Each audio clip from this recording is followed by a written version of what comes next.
Bonjour, merci beaucoup pour votre présence et merci beaucoup pour l'invitation. Alors, juste pour vous donner quelques autres informations sur moi, en effet, je m'appelle Jada Meda. J'ai réalisé ma thèse à l'Université de Montréal sur les femmes noires qui aiment les femmes, donc résistance au rapport de pouvoir enchevêtré. Et comme vous l'a présenté Adam, j'ai notamment collaboré sur plusieurs projets au Conseil québécois LGBT. Et parmi les différents projets que j'ai menés avec le Conseil, il y en a deux en particulier qui vont être relevant, qui vont être pertinents par rapport à cette formation. Le premier, ça a été un rapport que j'ai écrit sur le racisme systémique au sein du milieu LGBTQ+. Donc, il est disponible en ligne si ça vous intéresse. Et le deuxième, c'est un article qui est à apparaître, mais on a pu faire quelques présentations sur le sujet de l'expérience des survivantes et survivants de violences et agressions sexuelles LGBTQ+, allochtones et autochtones et Hutu Spirit, et notamment leur expérience par rapport au milieu de santé. Donc, comment le milieu de santé est un labyrinthe pour recevoir les personnes issues des communautés LGBTQ+ survivantes. Donc, on aura l'occasion d'en parler pendant la conférence. Moi, je viens de Guadeloupe, donc je suis ici en tant qu'immigrante. J'ai immigré pour faire mon doctorat.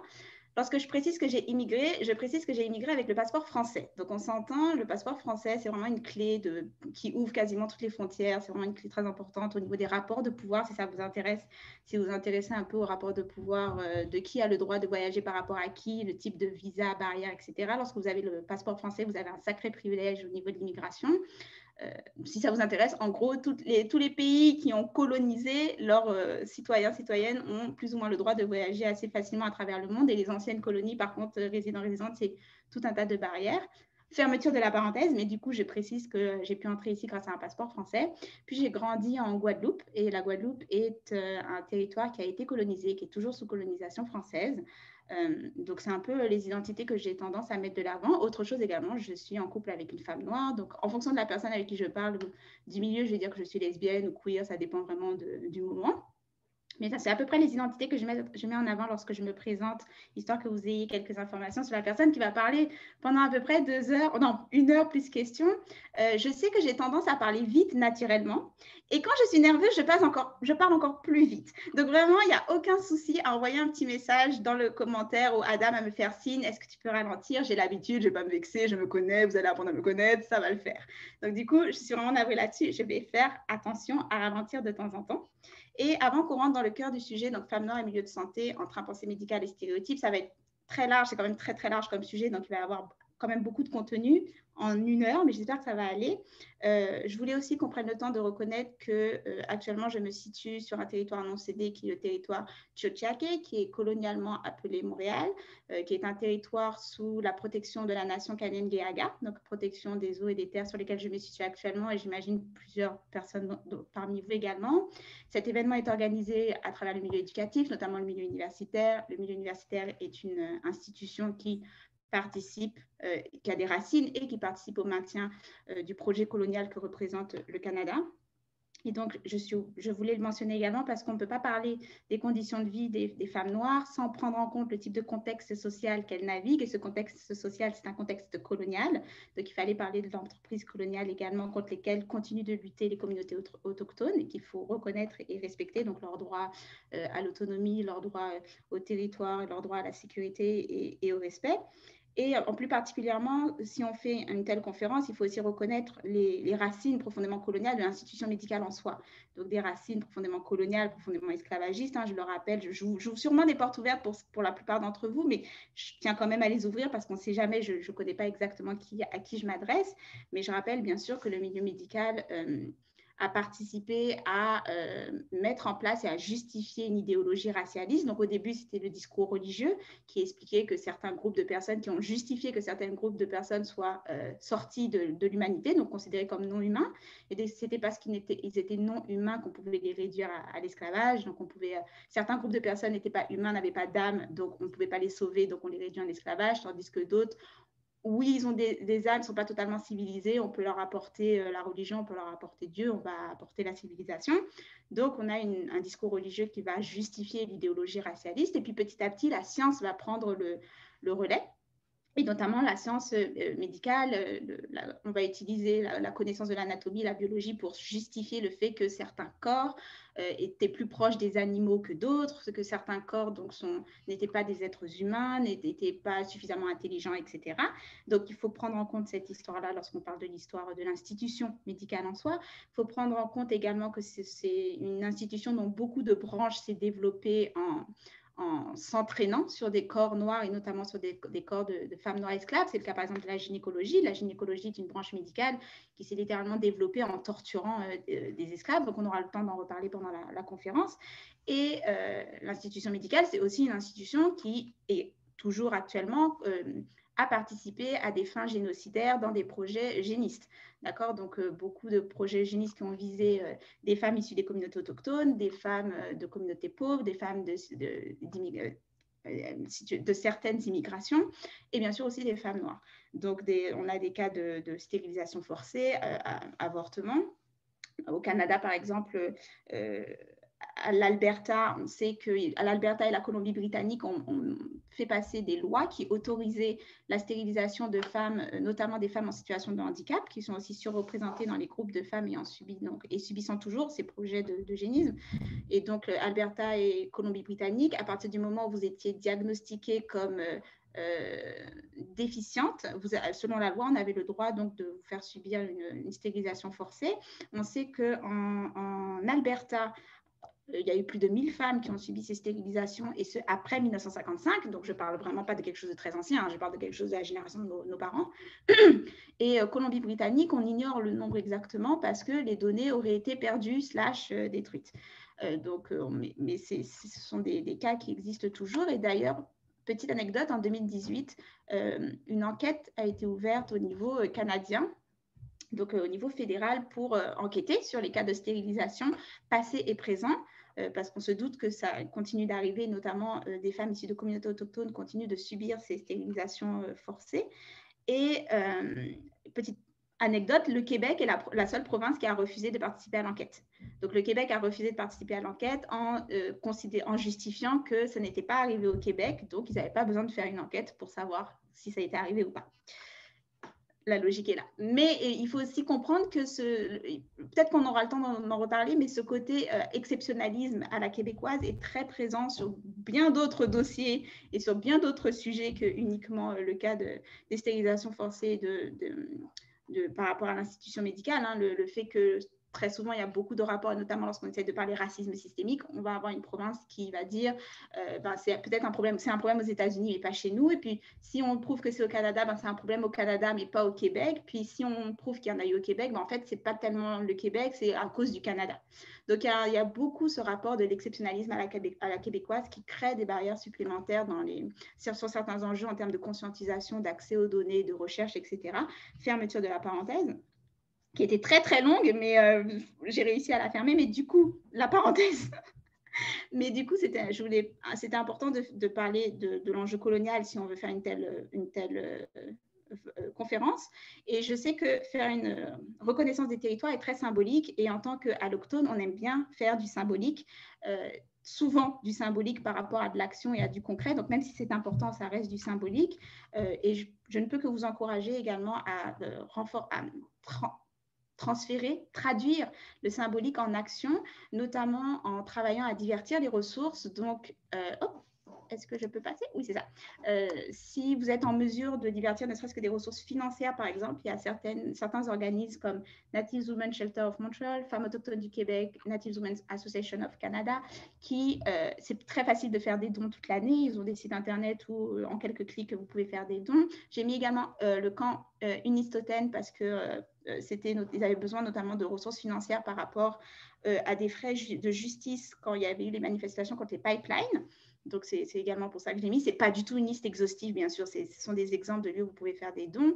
Et bien sûr, l'action ne peut pas être juste ou limitée au financier. Si vous ne pouvez pas, vous n'êtes pas dans la possibilité ou pour faire plus, divertir les ressources, ça peut être aussi, si vous faites partie de certaines institutions, ça peut être divertir du matériel, de l'appui politique, de la couverture médiatique, des discours journalistiques, etc., etc. Donc, il y a plusieurs moyens de faire en sorte d'avoir des actions concrètes. On peut aussi s'investir en tant que bénévole, bien sûr, toujours en respectant l'agentivité et le fait que ce soit ces communautés qui doivent décider de où, quand, comment et quand. Donc, toujours répondre à des demandes et à des appels et savoir quand ne pas se mettre en avant et juste apporter son soutien. Donc, c'était important également pour moi de donner cette approche-là par rapport à la conférence actuellement. Et donc, garder en tête le contexte colonial parce que de toute façon, on est obligé de le prendre en compte pour une telle conférence. Et je fais cette conférence actuellement, nous sommes le 24 mars, c'est ça, oui. Et l'actualité oblige le 10 mars 2021, donc Mireille Njomoua, qui est une femme issue une femme camerounaise, est décédée à l'hôpital de Charlemagne à Longueuil, et elle est décédée après avoir notamment filmé une vidéo, entre autres, où elle expliquait avoir reçu de la pénicilline alors qu'elle avait spécifié être allergique.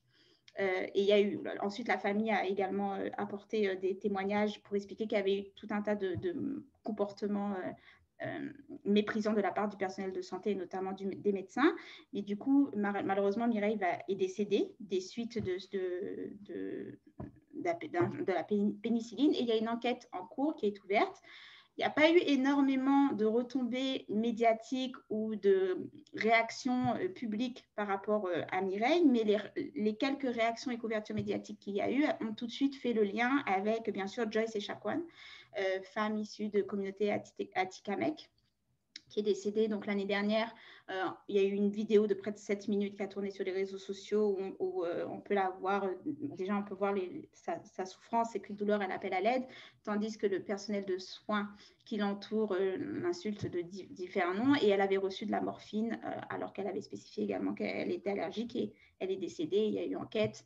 Certaines personnes ont été renvoyées. Donc, il y a des similitudes en termes de cas, bien sûr, hein, avoir reçu pénicilline, morphine, alors après avoir pourtant spécifié être allergique. Donc, un personnel de santé, un personnel de soins qui a ignoré la connaissance de ces femmes par rapport à leur corps. Ce sont des femmes issues de communautés qui sont surreprésentées dans les cas de discrimination dans le milieu médical, femmes issues de communautés noires et migrantes, femmes issues de communautés autochtones.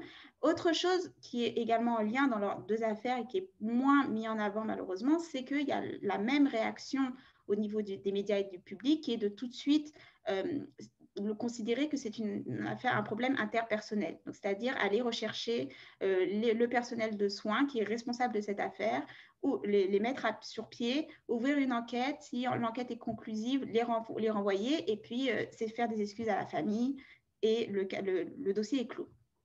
Et ça, c'est un véritable problème d'avoir une telle approche de ces cas, parce que la faute professionnelle doit être prise en compte, bien sûr, mais considérer à chaque fois que ce sont des enjeux interpersonnels manque complètement le train. Ce n'est pas une question de manquer la gare, c'est manquer entièrement toute la structure, tout simplement parce que lorsque vous regardez ce type d'approche et que vous pensez, OK, il y a eu faute professionnelle, c'est tout ce qu'il y a comme problème, c'est-à-dire juste une mauvaise pomme dans le panier. Du coup, en tant que futur ou futur praticien, praticienne, futurs personnels qui vont travailler dans le milieu médical, on se dit juste, moi, ça ne m'arrivera pas parce que de toute façon, je ne vais jamais ignorer quelqu'un qui me dit qu'il est allergique, je ne suis pas raciste, donc je ferai attention à la manière dont je n'aime pas insulter un de mes patients ou de mes patientes. Donc, ça, c'est vraiment des mauvaises personnes qui ont mal fait leur travail. Et moi, je sais que quand je serai travailleuse à temps plein, ça ne m'arrivera pas. Donc, je ne participerai pas à ce problème. Et malheureusement, et ça c'est quelque chose que je suis obligée de le dire ouvertement, à partir du moment où vous êtes formé au sein des institutions médicales occidentales et que vous travaillez au sein de ces institutions occidentales, vous allez faire partie du problème parce qu'on vous forme spécifiquement à détruire certains corps par rapport à d'autres. On vous forme spécifiquement à sauver certains corps et à avoir une approche bien particulière de certains corps par rapport à d'autres. Et on vous forme pour avoir ces biais, des biais qui sont inconscients. Donc, ce n'est pas une question interpersonnelle, ce n'est pas une question d'une personne qui a fait une faute et une fois qu'on la renvoie, ce sera réglé. C'est un problème de structure, c'est un problème de système, c'est un problème de formation qui va faire en sorte de maintenir ce statu quo où on a toujours les mêmes personnes issues des mêmes groupes qui vont être représentées dans les cas de discrimination. Donc, l'exemple le plus obvious que je donne très souvent pour parler d'une éducation qui fait en sorte de vous former à ignorer certains corps par rapport à d'autres, ça va être notamment la dermatologie. Donc, par exemple, la branche dermatologique de la médecine, on a énormément de cas d'étudiants et étudiantes qui nous disent, moi, j'ai fait toute ma formation, je suis arrivée sur le point d'être diplômée, de pouvoir travailler. Je n'ai quasiment jamais vu de symptômes, ce que ça donne sur des peaux noires. Moi, dans mon manuel, il n'y a pas de photo de peau noire. Donc, ça veut dire qu'on a des personnes qui arrivent et qui sont incapables de reconnaître de l'eczéma, incapables de reconnaître le lupus, incapables de reconnaître certains cancers à partir du moment où ce n'est pas sur une peau blanche.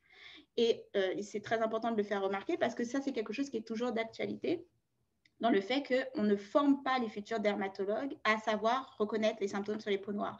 Et donc, on a le cas où les personnes de peau noire, et notamment de peau noire à peau noire très foncée, qui certes sont des populations qui développent moins des cancers, notamment de la peau, mais qui, lorsqu'ils le développent, sont parmi les populations où c'est le plus meurtrier. Pourquoi? Parce qu'on les détecte très tardivement.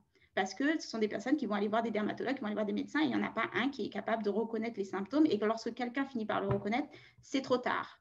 Et donc ça, quelles que soient les données, c'est étudié. Ça, c'est à partir du moment où vous avez une certaine carnation, c'est très dur de trouver des dermatologues qui sont capables d'examiner. Le lupus, par exemple, pour une personne noire, c'est très difficile de recevoir un diagnostic, l'eczéma, etc., etc. Au point que, donc je vais vous partager juste certaines initiatives quand même, au point où on a un compte Instagram qui a été créé qui s'appelle Brown Skin Matters, qui montre en fait des photos de peau noire avec certaines maladies de la peau. Ce n'est pas une spécialiste de la santé qui est derrière ce compte, c'est une maman blanche qui a adopté en fait un petit garçon noir. Tout un autre enjeu, ce n'est pas le sujet de la conférence, mais du coup, son fils noir avait des problèmes en fait au niveau de la peau, et elle a fait plusieurs médecins, plusieurs dermatologues, et personne n'était capable de l'aider. Et donc, c'est pour ça qu'au fur et à mesure, elle a créé ce compte, et elle s'est rendue compte qu'une grosse majorité de ses followers, en fait, c'était des médecins. Et notamment des dermatologues, parce que beaucoup lui écrivaient pour la remercier, pour lui dire c'est la première fois, parfois en 20 ans de carrière, que je suis capable d'avoir des références, des photos, de voir des symptômes sur des peaux noires. Et donc, merci. Et donc, elle collecte ces photos. Et parfois, du coup, maintenant, on a des médecins qui lui envoient également des photos de certains de leurs patients pour pouvoir alimenter le compte. Donc, je n'ai pas mis les photos parce que certaines peuvent être triggering ou on ne sait jamais. Je vous ai juste mis le nom. Mais si ça vous intéresse, ça, c'est le genre d'initiative qui se crée en réponse à l'absence. Et je vous parlerai également d'une liste par rapport aux dermatologues. Mais donc, du coup, la dermatologie, c'est quand même l'exemple le plus obvious, mais c'est pour vous montrer comment vous allez recevoir une éducation qui va faire en sorte que vous allez ignorer certains corps, certains symptômes et comment ça se développe chez certains individus. Et donc, vous condamnez ces personnes à ne pas être diagnostiquées, vous condamnez ces personnes à ne pas recevoir de traitement. Ce qui ne veut pas dire que vous êtes un mauvais ou une mauvaise travailleur ou travailleuse, vous êtes juste le résultat d'un système, et d'un système qui n'a pas été créé pour soigner certains corps et qui n'a pas été créé pour protéger certains corps. Et ça se développe de manière presque, par exemple, on est là, Covid, j'annonce quelque chose, Covid, ah bon. Donc, avec la pandémie, on s'est rendu compte qu'il y avait des personnels de soins, de santé, qui disaient à des patients ou à des patientes qui recevaient un diagnostic positif. Les patients demandaient à quel moment je dois venir à l'hôpital, est-ce que j'ai un symptôme à surveiller. Et puis, il y avait des personnels de soins qui disaient, si vous voyez vos lèvres tourner bleues, précipitez-vous à l'hôpital. Oui, d'accord, mais non, en fait. Les femmes noires, et notamment les femmes noires à la peau foncée, leur lèvre ne va pas tourner bleue. C'est un signe que vous manquez d'oxygène, mais c'est un signe que vous manquez d'oxygène avec une certaine complexion. Et ça, c'est pour vous montrer comment automatiquement on va avoir donc ces conseils. Et ce conseil, il a été donné, on a une jeune femme qui, du coup, l'a dénoncé sur les réseaux sociaux pour dire, le médecin vient de dire à ma mère de revenir si elle a les lèvres bleues. Ma mère est noire comme moi, donc elle montrait sa photo. Ses lèvres ne vont pas tourner bleues. Donc ça, c'était pour montrer comment on a une approche de la médecine qui est faite pour ignorer et se focuser sur certains corps, sur certaines carnations, et donc condamner les autres. Donc ça, c'était la dermatologie. Pour finir, par rapport à expliquer le problème de, ce n'est pas une question d'interpersonnel, c'est une question de système. Et donc, pour revenir au développement de la médecine, également, j'en ai fait mention au début, au niveau de la gynécologie. Donc, la gynécologie s'est littéralement développée sur les corps de femmes noires. Donc, ma conférence va se spécifier sur les femmes noires et le type de stéréotypes. Alors, entre impensées, c'est-à-dire elles ne sont pas considérées comme potentielles patientes, et lorsqu'elles sont considérées avec certains angles, certains biais et certains stéréotypes. Et comment ces stéréotypes vont avoir un impact sur le type de traitement ou pas c'est-à-dire ne pas recevoir de traitement ou le type de traitement qu'elles vont recevoir, si elles vont avoir accès à ces traitements, mais également, parce que la conférence est assez large, mais il faut que j'en parle également, en tant que travailleuses. Donc, c'est-à-dire le type de stéréotypes qu'elles vont subir, si ce sont elles qui sont préposées aux soins, si ce sont elles qui sont docteurs, si ce sont elles qui sont chirurgiennes, etc. Donc, ce sont des stéréotypes qui sont... Bon, j'ai toute une conférence sur les stéréotypes, mais là, on n'a pas le temps. Donc, ce sont des stéréotypes qui sont très anciens, en fait, qui datent depuis la période de l'esclavage, qui ont été créés avec une certaine idéologie et qui juste se modernisent. Donc, ce sont des stéréotypes qui se modernisent avec le temps, qui s'adaptent à nos nouvelles plateformes, qui s'adaptent à nos nouvelles sociétés, mais ce sont des stéréotypes qui sont très anciens. Je vais vous expliquer les types de stéréotypes qui existent. Et en gros, pour vous donner juste l'exemple de la gynécologie, comme je l'ai dit, notamment Marion James Smith, qui est considéré comme le père de la gynécologie, il a plusieurs statues à son encontre, même si certaines ont commencé à être détruites. Lui, il avait, donc ça c'est une peinture qui a été faite par Robert Thorne, où c'est la seule représentation que l'on a de Anarcha, Lucy et Betsy, qui sont 3 des esclaves noirs que possédait donc Smith, et 3 parmi plusieurs. Il en avait suffisamment pour faire ses expérimentations. Mais Anarcha, notamment, elle a été offerte à Sims quand elle avait 17 ans. Et en tout, elle va subir une trentaine d'opérations sans pain relief, donc sans morphine, sans suppresseur de douleur. Donc ça, c'est de la torture. On parle de torture, il faut dire le mot. Donc elle va être torturée pour le développement de la gynécologie. Plus d'une trentaine d'opérations. Et il ne donnait pas d'antidouleur parce qu'il considérait que la population noire, les Noirs, ne subissaient pas, ne ressentaient pas la douleur de la même manière que les Blancs. Donc, il n'y avait pas besoin de les protéger de la douleur. Et ça, on pourrait me dire que c'est archaïque comme manière de penser, sauf qu'on a une étude récente qui a été faite par contre aux États-Unis sur sur des étudiants, futurs médecins, pour leur demander, ils leur ont posé différentes questions, et notamment au niveau de la douleur pour les populations noires. 47% considéraient encore que les Noirs ressentaient la douleur différemment, à cause de leur nerve ending, donc le nerve ending en français, Jade. Terminaison nerveuse. Merci beaucoup. Leur terminaison nerveuse n'était pas aussi sensible parce que leur peau serait plus épaisse. D'accord. 47% qui sont futurs médecins, qui s'apprêtent à être diplômés, considèrent encore que les populations noires ne ressentent pas la douleur de la même manière. Et donc, ça va avoir un impact sur si on vous donne des antidouleurs, comment on va vous traiter votre corps, comment on va vous manipuler, etc. Donc ça, c'était à l'époque de Smith et Anarcha Lucy Betsy, juste pour faire un petit détour. La plupart du temps, les femmes qui étaient données à Sims, c'était donc des femmes noires esclaves, qui étaient données après avoir eu notamment des accouchements, des grossesses particulièrement difficiles. Et donc, après l'accouchement, comme elles ne pouvaient pas travailler normalement, travailler en tant qu'esclaves, c'est-à-dire au maximum de leur force que leur permettait la santé, elles étaient considérées comme pas assez rentables. Donc, on les offrait aux médecins gynécologues. Et ça, je vous en parle parce que ça va avoir aussi une approche par rapport aux stéréotypes qui touchent les femmes noires en lien avec la maternité. D'accord? Mais on en reparlera un peu plus tôt. Mais ça, c'est quelque chose qui date depuis la période de l'esclavage, la manière dont on va considérer le corps des femmes noires, qui est une féminité qui ne va pas être reconnue comme déjà féminin et encore moins humain. Et donc, on ne va pas être traité de la même manière qu'on va traiter les femmes blanches. Mais bien sûr, ce sera un peu plus développé par la suite. Et donc, comme j'ai dit, la gynécologie se développe sur, entre autres, les femmes noires esclaves, mais on a eu la ligature des trompes. La ligature des trompes, il y a eu aussi les femmes de Puerto Rico qui ont été les cobayes, en fait, de ligature des trompes avant que la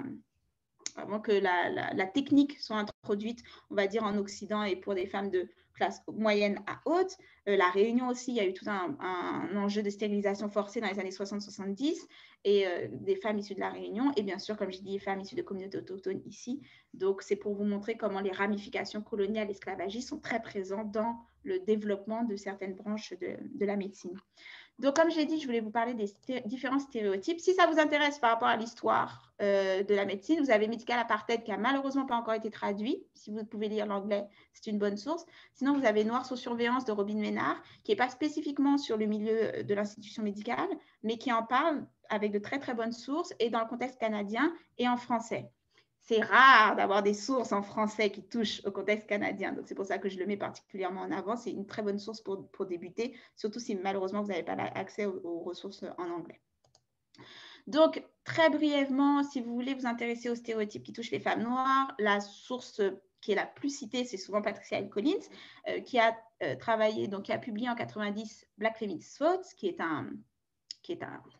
une référence, mais qui est une référence qui a été traduite en français seulement en 2016, donc La pensée féministe noire. Il y a toute une analyse à faire sur le temps que ça prend d'avoir des traductions en français de textes qui sont considérés comme des classiques depuis les années 80-90, surtout quand ça touche aux enjeux raciaux. Donc, il y a quand même une fermeture très forte du milieu francophone, pas seulement au Québec, en France également, de tout ce qui vient du milieu anglo-saxon, notamment dès que ça touche à l'enjeu du racisme. Et donc, Patricia Hill Collins, elle a travaillé sur les stéréotypes qui touchent spécifiquement les femmes noires, et notamment dans les médias. Elle, c'est plus son sujet. Je n'allais pas décéder, hein, et tout ce qu'il y a de plus en vie, donc c'est plus son sujet. Et elle a, notamment dans les années 90, ça a évolué depuis, mais elle a énoncé notamment 4 stéréotypes qui se sont développés par la suite, parce que comme je vous l'ai dit, ça évolue en fonction des besoins. Et donc, je vais juste vous les présenter et vous montrer en quoi ils ont un lien en fait avec le milieu médical et la manière dont les femmes noires peuvent être traitées lorsqu'elles rentrent dans ce type d'institution. Le premier stéréotype, c'est la Jézabel. Donc, j'ai mis une photo de Naomi Campbell qu'on voit courir avec une cheetah, je pense que c'est ça. Alors, la Jézabel, c'est le stéréotype de la femme noire qui aurait une sexualité complètement débridée, qui ressemble plus à une sexualité animale. Une féline, panthère. Donc, c'est un stéréotype très ancien qui date depuis la période de l'esclavage parce qu'il fallait justifier pourquoi on pouvait sexuellement agresser les femmes noires et gérer donc le fait qu'elles se reproduisent au maximum pour augmenter les richesses des propriétaires, parce que c'était comme ça qu'on voyait les esclaves noirs.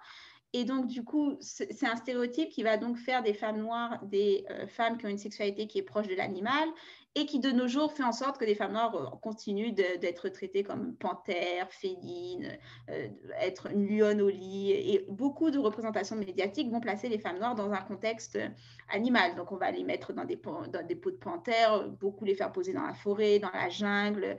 Il y a des photos de certaines femmes noires, des modèles, on les voit en cage.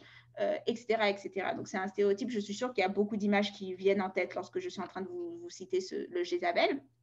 C'est un stéréotype, comme je l'ai dit, qui va justifier les violences et agressions sexuelles jusqu'à nos jours. Par exemple, dans le contexte canadien, vous avez Walker, qui a fait une étude des procès en Ontario du 19e siècle et qui s'est rendu compte que les procès pour violences et agressions sexuelles, lorsque c'était des femmes noires qui portaient plainte contre des hommes blancs, même en cas de preuve, n'avaient quasiment aucune réaction publique. Et les rares fois où il y avait condamnation, les condamnations étaient équivalentes à une petite tape sur le poignet. Tandis que quand c'était des procès de femmes blanches qui accusaient des hommes noirs, la réaction du public était l'outrage absolu et les condamnations étaient extraordinairement sévères. Donc, il a fait cette étude pour montrer la différence de traitement au niveau notamment de ce type de procès. Son travail s'appelle Race on Trial, donc vraiment quand l'enjeu racial entre en jeu dans les procès. Et donc, c'est un stéréotype qui fait en sorte que, par exemple, encore aujourd'hui, les femmes noires sont surreprésentées dans les cas de victimes de violences et agressions sexuelles, mais sous-représentées dans le cas de recevoir l'aide au niveau des centres d'aide des personnes survivantes en violences et agressions sexuelles. Montréal-Nord est le seul quartier de Montréal où il y a une surreprésentation de population noire. C'est le seul quartier de Montréal qui n'a pas de centre d'accompagnement pour les victimes de violences et agressions sexuelles. Les militantes font énormément de travail pour changer les choses. C'est aussi, les femmes noires ne sont absolument pas représentées en termes de présence dans les calax, etc. Donc, c'est pour vous montrer comment on a encore un stéréotype très ancien qui a un impact complètement d'actualité sur le type de traitement qu'on reçoit et comment on va être reçu, par exemple, en cas de violence et agression sexuelle. Donc, dans le fait qu'on ait cette association sexualité animale, ça a fait en sorte que, par exemple, pendant la période de... la grosse période, c'est pas fini, il y a encore le VIH, mais quand tout l'intérêt s'est tourné parce que c'était en plein cœur de la pandémie de SIDA, du VIH, il y a eu dans des revues médicales spécialisées des articles qui expliquaient que les femmes noires avaient contracté le VIH parce qu'elles avaient des relations sexuelles avec des singes ou des gorilles. Et donc, c'est comme ça que le virus était entré dans les communautés noires. Donc, ça, c'est pour vous montrer que, ça, c'est les années 70, 80, 90. Ce n'est pas quelque chose qui date du XVIIe siècle. Donc, c'est pour vous montrer que cette idée de femmes noires qui ont une sexualité animale est encore très présente et va être justifiée et ressortir à des moments où on s'y attend le moins. Non, on s'y attend, mais en tout cas. Là, un autre stéréotype, et après, je ferai le lien avec le type de... Qu'est-ce que cela donne comme mauvais traitement dans le milieu médical?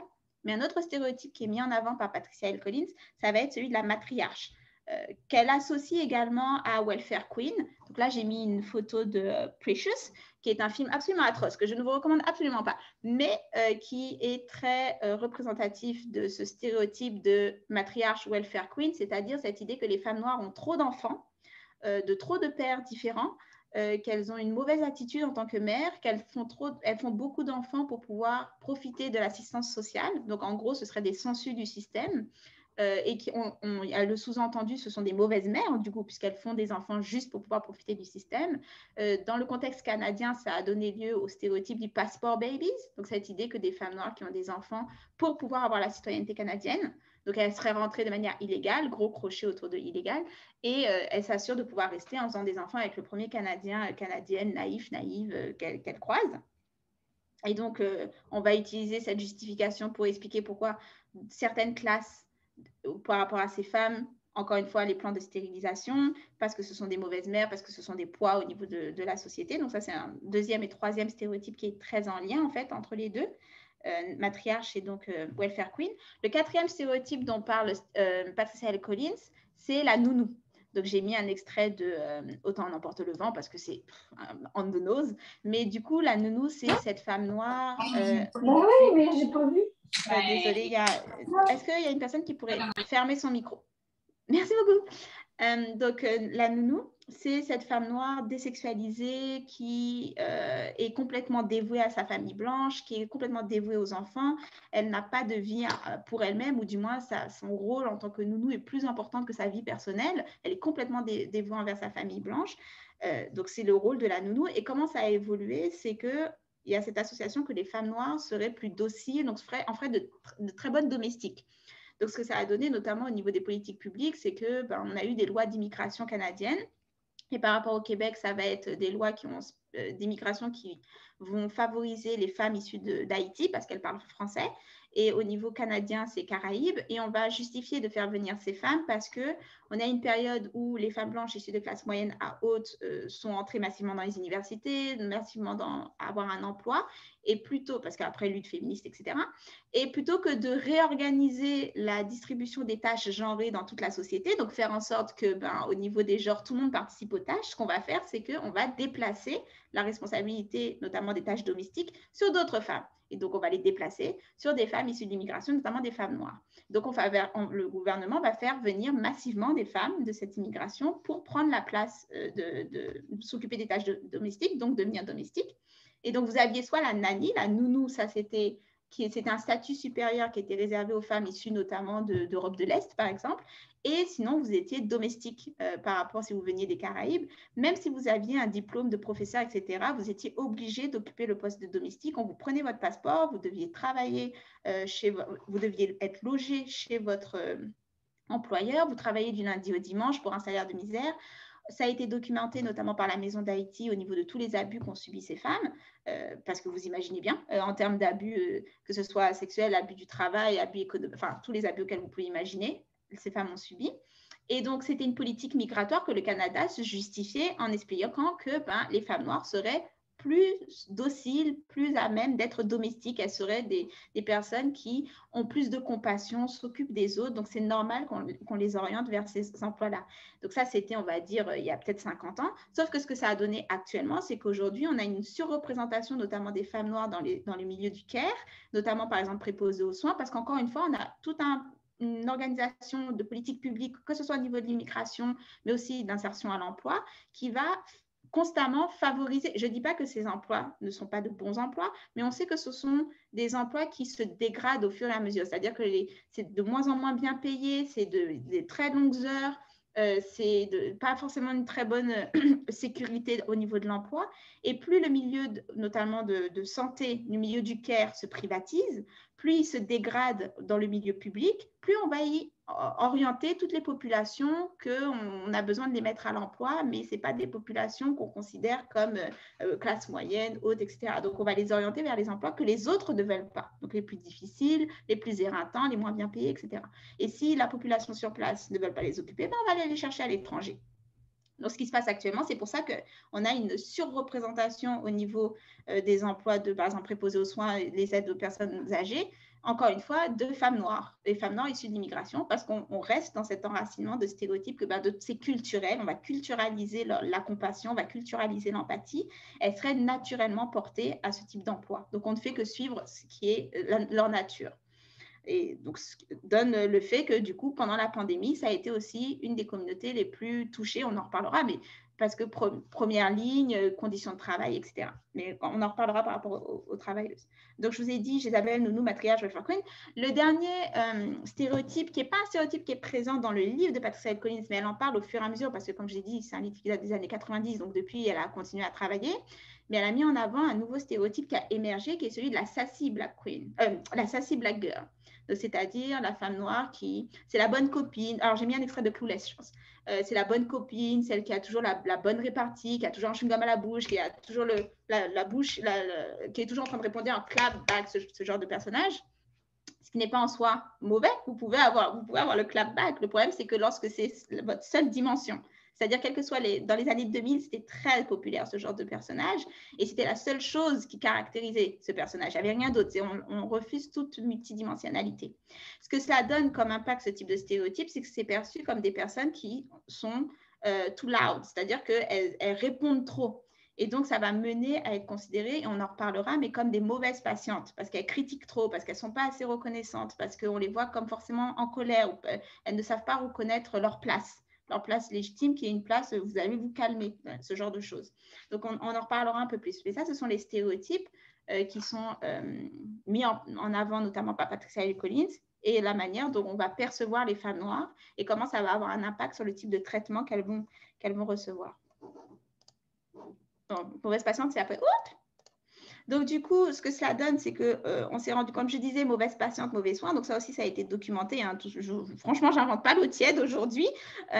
C'est parmi le type, quand vous êtes perçu comme mauvaise patiente, c'est-à-dire qu'il y a des études qui démontrent comment on fait la différence entre les mauvais patients et les bons patients. Et en fait, les femmes noires vont être surreprésentées dans cette perception de mauvaise patiente. Et lorsque vous êtes perçue comme mauvaise patiente, ça va entraîner des mauvais traitements. Donc, vous n'allez pas forcément ne pas être traité, mais on va vous traiter de manière à vous faire payer d'être de mauvaise patiente. Donc, ça veut dire, par exemple, on va vous manipuler avec dureté. On va vous parler de manière à faire comprendre que vous enquiquinez le monde. On va vous accorder moins de temps, moins d'attention. On va mettre du temps à répondre à vos demandes. On va mettre du temps à vous apporter, par exemple, votre repas. On va ignorer vos demandes, d'accord? Donc, on va vraiment vous faire comprendre que vous gênez et on va vous faire payer d'être une mauvaise patiente. Et les mauvaises patientes, ce sont donc, comme j'ai dit, souvent surreprésentées, ce sont des femmes noires. Ça va être du coup les personnes qui se plaignent ou qui critiquent le traitement. Donc, il y a cette idée qu'à partir du moment où vous critiquez la manière dont vous êtes traitée, ben, vous êtes une mauvaise patiente. Ça va être les personnes qu'on juge comme responsables de leur état. Donc, tout ce qui est alcoolémie, tabagisme, grossophobie.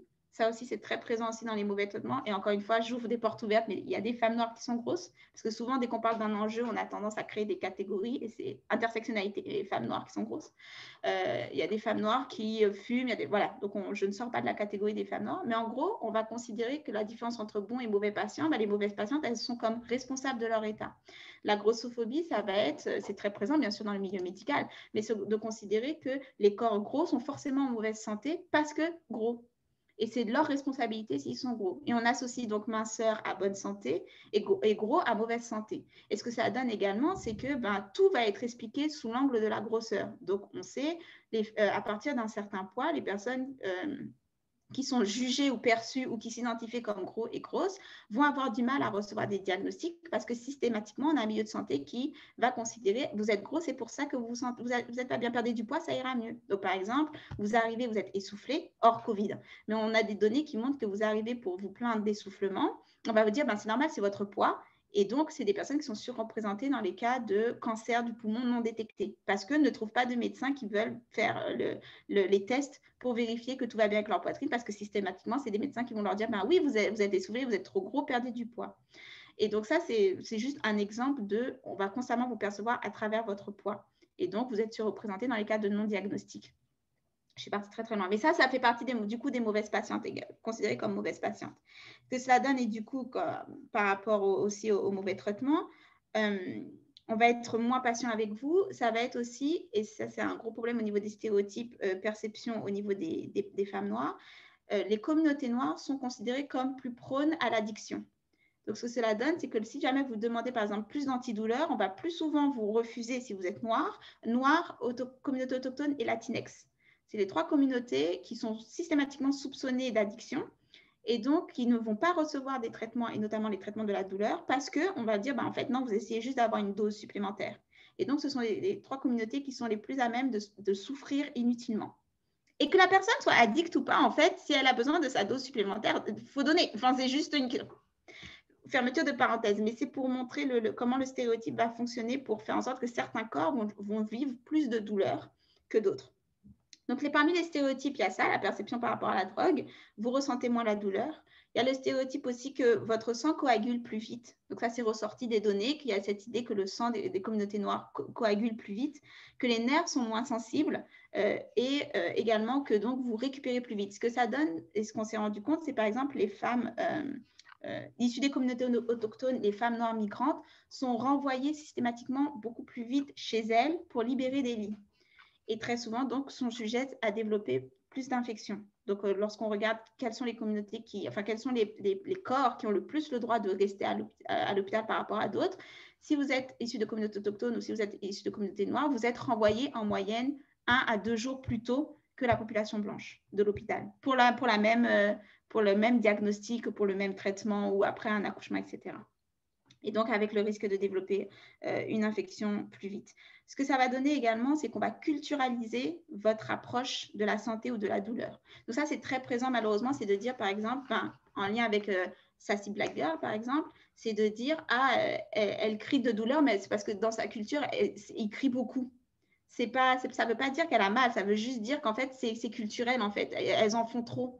Donc, on s'est rendu compte qu'on va constamment culturaliser votre réponse, que ce soit à la douleur, pour que ce soit au traitement. Donc, on va approcher votre réaction comme quelque chose qui n'est pas en lien avec votre santé, qui est juste en lien avec votre culture. Et donc, vous n'allez pas recevoir d'aide supplémentaire, de traitement supplémentaire dont vous avez besoin, tout simplement parce que la personne considère qu'en fait, c'est juste parce que vous venez de tel pays. Où on a entendu des propos aussi du type pourquoi vous voulez des antidouleurs? Chez vous, il n'y a même pas d'hôpital, vous accouchez accroupi. Donc, puisqu'ici, vous êtes dans un hôpital, vous devriez pouvoir supporter. Donc, ça, c'est le genre de commentaires. Malheureusement, je vous enverrai en bibliographie, mais il y a une étude qui est dure à dire, mais qui récupère en fait énormément de stéréotypes qui entourent pas des stéréotypes, mais les commentaires qu'ont reçus des patientes et patients issus de certaines communautés, notamment communauté maghrébine, communauté noire, la troisième. Oui, dans le contexte européen, il y a également ce qu'on appelle le syndrome méditerranéen, qui est moins présent ici. Mais cette idée qu'à partir du moment où vous faites partie de quelque chose qui est un peu méditerranéen, maghrébin, donc cette idée que vous jouez la comédie. Parce que c'est expliqué dans votre culture que vous êtes supposé jouer les larmes. Donc, ça va avoir un impact sur le type de traitement que vous allez recevoir. Je parle déjà depuis 53 minutes et on a encore beaucoup de choses parce que je voulais parler de santé mentale. Donc, ça, c'était pour les stéréotypes. Ça, je suis allée plus vite que mon PowerPoint. Ça, c'est pour mauvaise patiente. Donc, ça, je vous l'ai déjà expliqué. Il y a également l'enjeu de l'adultification. Donc, on ne va pas rester très longtemps dessus, mais c'est juste mentionné. Je parle beaucoup des femmes noires. Il faut savoir qu'on a des études qui ont également démontré qu'on a le phénomène de l'adultification qui touche les petites filles noires. Donc, c'est-à-dire le fait que les petites filles vont être perçues comme plus âgées qu'elles ne le sont en réalité. Donc, si elle a 6 ans, elle va être perçue comme si elle avait 11 ans. Si elle a 11 ans, elle va être perçue comme si elle avait 15 ans. Et comme elles sont perçues comme plus âgées qu'elles ne le sont en réalité, on attend d'elles une maturité et des réactions d'un âge qu'elles ne sont pas supposées avoir. Et donc, comme à 6 ans, on l'aperçoit comme si elle avait 11 ans et elle ne se conduit pas comme une petite fille de 11 ans, elle va être punie ou traitée maltraitée à cause de ça. Et l'impact que cela donne, bien sûr, dans le milieu médical, c'est que tous les stéréotypes et les mauvais traitements que je viens de vous présenter par rapport aux femmes noires, les petites filles noires vont le subir également. Et très tôt, parce qu'elles vont être perçues comme étant beaucoup plus âgées. Et donc, elles vont être traitées comme on traite leur grande sœur, leur mère, leur tante, leur grand-mère, etc. Ça, c'est ce qu'on appelle l'adultification. Je voulais juste rapidement mentionner que c'est aussi un enjeu qui n'est pas seulement réservé aux femmes et que ça touche les branches médicales qui touchent seulement aux enfants, en fait. Donc, oui, je ne sais pas pourquoi j'ai mis ce slide maintenant, mais quand je parlais de la dermatologie, en plus du compte Instagram, sur ce site, vous avez une liste de dermatologues spécialistes de la peau noire à Montréal. Parce que du coup, face aux absences, on a quand même des initiatives qui se créent, et notamment de répertorier les dermatologues qui sont spécialistes de la peau noire. Et donc, si vous en avez besoin ou si vous cherchez ou vous voulez en partager, c'est là. Je voulais parler également, j'en parlerai après du coup. Je voulais vous parler également de la santé mentale parce qu'on n'en parle pas assez en lien avec les communautés noires. Très souvent, lorsqu'on parle de santé mentale en lien avec les communautés noires, la première chose qui ressort, c'est tabou au sein de ces communautés. Oui, peut-on passer à autre chose? C'est un enjeu, en effet. C'est un sujet qui est tabou au sein des communautés. Le problème, c'est pas que c'est le problème, c'est pas le seul problème. Pourquoi? Parce que même lorsque, au sein de la communauté noire, vous cherchez à être suivi au niveau de spécialistes de la santé mentale, c'est un milieu qui n'est pas prêt à recevoir des personnes issues des communautés noires. Donc, au-delà de parler que ce soit tabou ou pas, il faut aussi qu'on regarde et qu'on analyse le fait qu'on a un milieu professionnel de la santé mentale qui n'est pas prêt à traiter des populations noires. Donc, notamment, il y a plusieurs études, l'étude de Yale notamment, j'enverrai à Adam une bibliographie, qui a montré comment le racisme en soi, c'est-à-dire que c'était une étude qui démontrait comment la conscience que vous subissez du racisme, le fait de naviguer une société structurellement, racialement hiérarchisée en tant que noir, a un impact sur votre santé. Sans même parler de discrimination interpersonnelle, attaque physique, juste savoir que vous devez négocier au quotidien et vivre au quotidien dans une société qui n'est pas faite pour vous, avec le type de discrimination qui peut découler, a un impact sur votre santé. Au niveau de votre santé physique, c'est un impact en termes de tension. Je l'avais noté, oui. Je l'ai perdu, mais en tout cas, ça a un impact par rapport à votre tension, ça a un impact par rapport à vos pressions sanguines, ça a un impact en termes de douleur abdominale, maladie du cœur, un impact en termes de cancer du sein.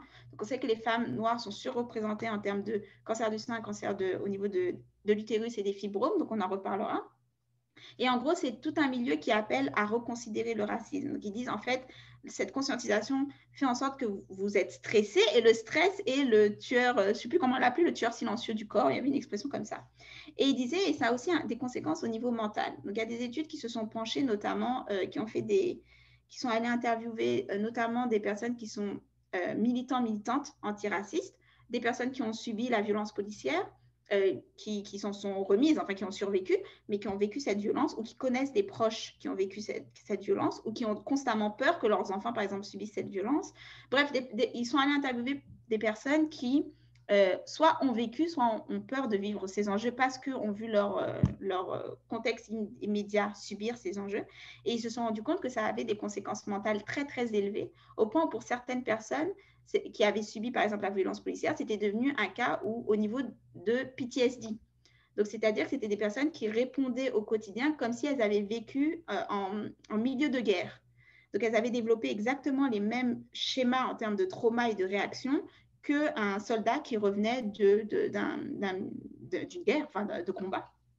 Donc, vigilance et suspicion, sensibilité aux menaces, épuisement constant qui mène au burn-out, dépression, anxiété, troubles du sommeil, troubles de l'alimentation, etc., etc., tous ceux auxquels vous pouvez penser. Ça vous donne du coup un risque plus accru d'addiction pour cope, tout simplement avec ce que vous subissez, donc drogue, alcool, un sens du temps qui est réduit. Donc, vous avez constamment la tête dans le guidon, vous avez du mal à vous projeter dans le futur, vous avez du mal à vous souvenir de choses qui sont passées dans un certain temps un peu plus éloigné. L'impression d'avoir besoin de vous protéger, mais d'être dans l'incapacité de vous protéger. Low self-esteem, donc bien sûr l'impression d'être humilié. Donc tout ça, ce sont des troubles qui se sont rendus compte sont très présents chez les personnes noires, à un point aussi élevé que l'étude de Yale avait démontré qu'à la même, ils avaient pris une classe en fait de droit de je ne sais plus quelle université, d'Harvard, une classe de droit qui avait diplômé dans les années 90, et ils avaient regardé, donc classe de droit au niveau de la classe, ils s'étaient rendu compte, ils avaient pris des gens qui étaient à peu près une classe équivalente, qui avaient des emplois à peu près équivalents, qui avaient donc à peu près les mêmes diplômes, et ils avaient regardé l'estimation de vie. Et ils s'étaient rendu compte que les personnes noires étaient toutes morts ou mortes ou avaient développé des enjeux de santé beaucoup plus graves que non seulement le reste de leurs camarades de classe, mais même que le reste de personnes qui n'avaient même pas fini la licence. Donc, ils ont dit, OK, ce n'est pas une question de diplôme, ce n'est pas une question de classe, ce sont des personnes qui ont accès à de la santé privée, qu'est-ce qui fait la différence? Donc, ils ont fait cette expérimentation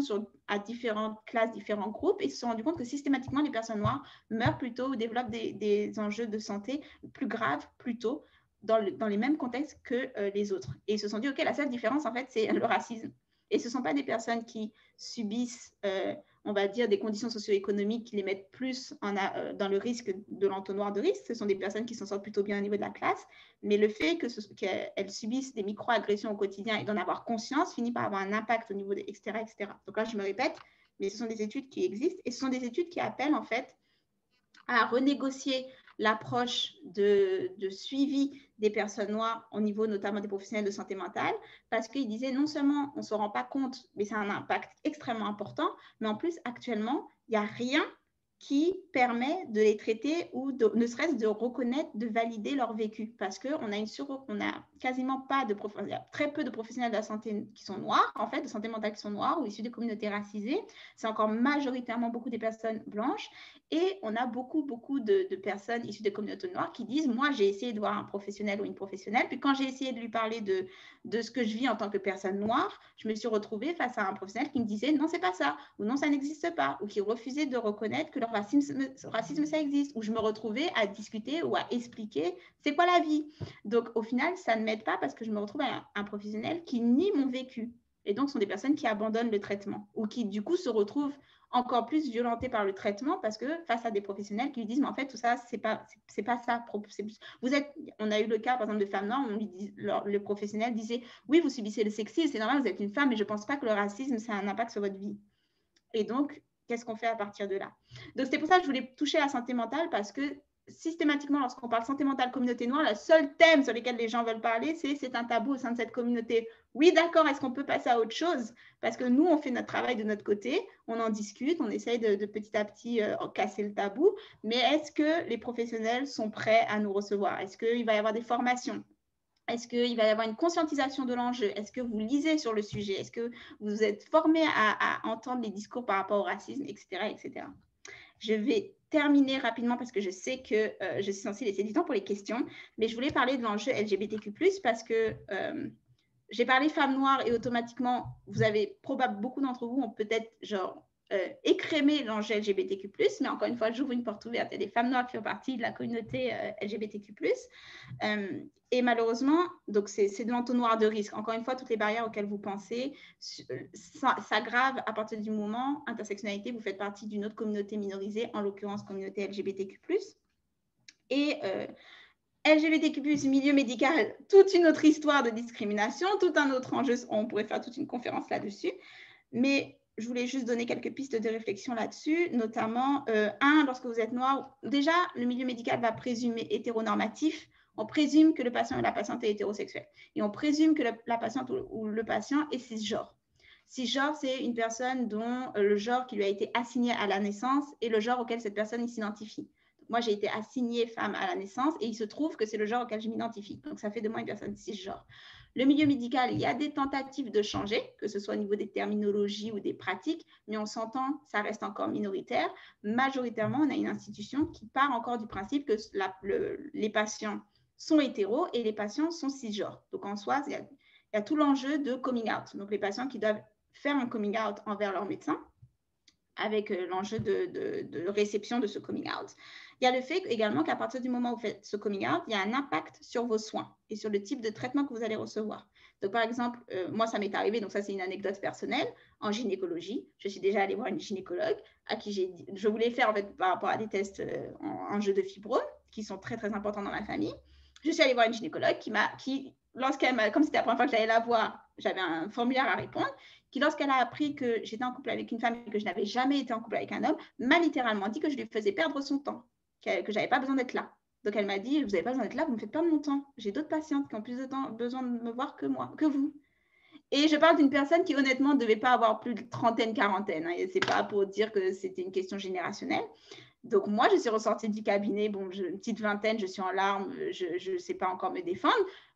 Je l'aurais croisé aujourd'hui, ça aurait été un autre discours, mais à l'époque, c'était autre chose.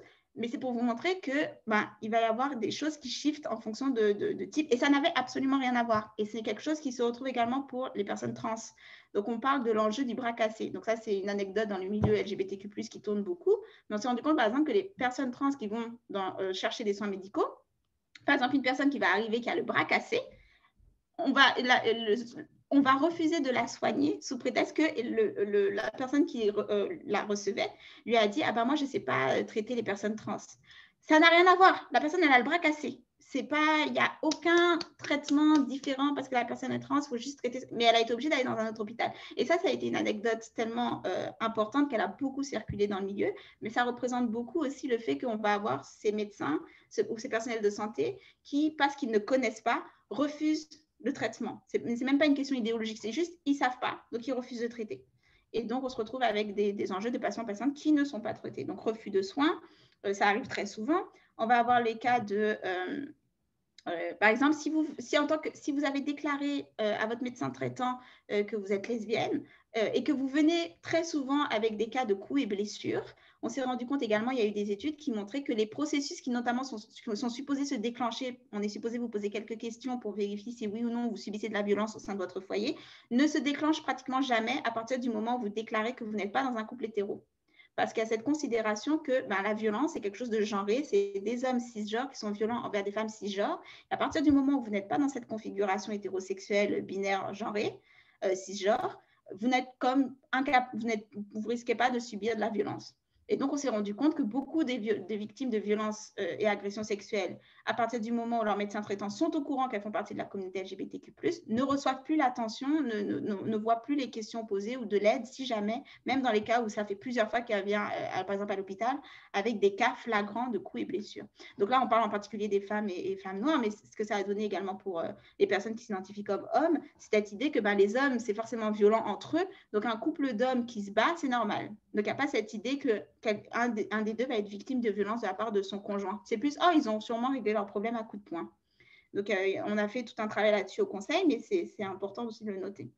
Il faut savoir que les femmes noires au Canada sont 3 fois plus victimes de fibroïdes, de souffrir d'endométriose, mais elles sont beaucoup moins diagnostiquées que la population blanche en général. Et pour conclure, je vous en parlerai. Ça, c'était la santé mentale. The Lavender Collective, c'est un collectif qui a fait une liste en fait des professionnels de santé mentale issus de communautés racisées à Montréal, si jamais ça vous intéresse. Et une autre liste, c'est celle-ci. Donc, ce n'est pas spécifique au domaine médical, mais ça a fait une liste de tout un tas de spécialistes en lien avec les communautés noires et dedans, vous retrouvez des spécialistes de la santé. Et pour conclure, je voulais juste parler, je suis désolée, je ne peux pas rester dessus, mais j'ai beaucoup parlé des cas des patients-patientes, des stéréotypes, l'enjeu d'accès également, difficulté d'avoir accès à certaines institutions à partir du moment où vous faites partie d'une certaine classe et bien sûr racisée et noire. Mais il y a tout l'enjeu également des travailleuses noires et du type de discrimination qu'elles subissent, que ce soit de la part de leurs collègues, que ce soit de la part de la direction, mais également de la part de leurs patients-patientes. Donc, on a eu aussi beaucoup de cas de, par exemple, des personnes qui font de l'aide à domicile, donc l'aide de personnes âgées à domicile, qui se font traiter raciales, des insultes raciales, de la discrimination, se font cracher dessus, des trucs comme « t'es mon esclave », ce genre de choses. Et ce sont beaucoup des travailleuses qui sont complètement abandonnées face à ce problème parce qu'on a un milieu qui ne considère pas qu'il y a des processus, des procédés à développer pour pouvoir protéger ces travailleuses de ce type de comportement. Et donc, parfois, lorsqu'elles rapportent les faits et gestes de leurs patients et patientes, il n'y a absolument rien qui est mis. On continue à les renvoyer, les envoyer s'occuper du patient ou de la patiente en disant, juste l'écoute pas, tu sais bien comment sont les personnes à partir d'un certain âge, etc. Donc, c'est vraiment un sujet très large que je brush littéralement, mais c'est pour vous montrer également comment les impensés se continuent même lorsque vous passez de l'autre côté, que vous devenez professionnel. Et je vais m'arrêter là parce que je parle depuis beaucoup. Je parle depuis 1 heure et quelques. Donc, on va passer à la période des questions. Et puis, je vous ai juste mis là où me trouver. Si vous avez d'autres questions, notamment, j'ai une chaîne YouTube où je poste toutes mes conférences et mon cours de sociaux et ce genre. Tout est gratuit. Puis, j'ai un courriel si vous voulez récupérer des informations et un site Internet. Et merci beaucoup de votre attention.